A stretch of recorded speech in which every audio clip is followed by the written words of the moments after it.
A few months ago, I gave a talk at Birmingham City University, and the talk was called "Is Darwinian Evolution a Fact?" And I just went over the fact that it's based on a probabilistic framework, it's got assumptions, it's got disputes and whatnot. But in the beginning of my talk and near the end of my talk, I explained it is still a valid scientific theory. And this is what upset this Christian who attended the talk, and afterwards he spoke to me and he said, "You called it scientific," and he didn't want me to call it scientific, and he thought that that undermined everything I was saying. Now, what I wanted to do was in this video explain that science is not the same as truth. Science is not the same as common sense. Science is not the same as reality. Science is a limited is a method from which we try to arrive at working models about reality. So it's based on a limited set of data.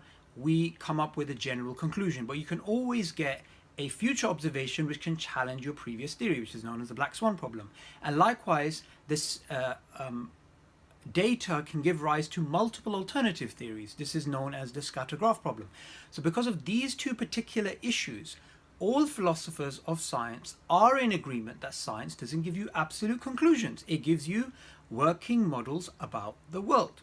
So if somebody thinks science leads to truth, then obviously when I call Darwin's theory scientific, they are thinking that I'm actually calling it that this actual theory is absolutely true, or it is, it's got no problems or whatever.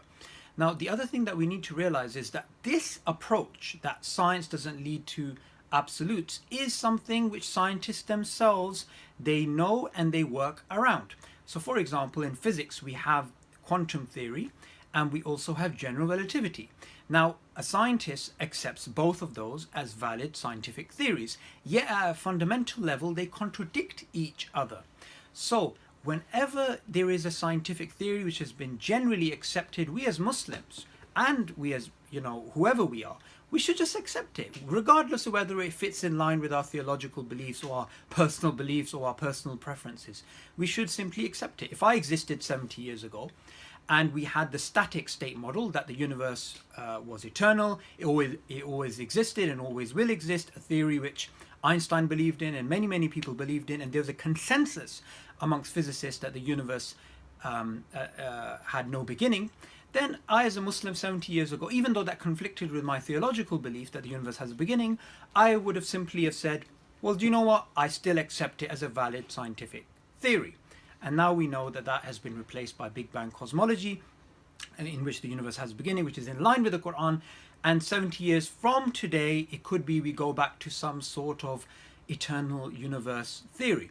So it's very important to understand the nature of science, because the whole point of this channel and the whole point of the dialogues that I have with atheists and others is to show that Darwin's theory is scientific, not that it's unscientific. And the reason why I point out the issues with the theory, the scientific issues with the theory, is simply to show that this is just the way that science works.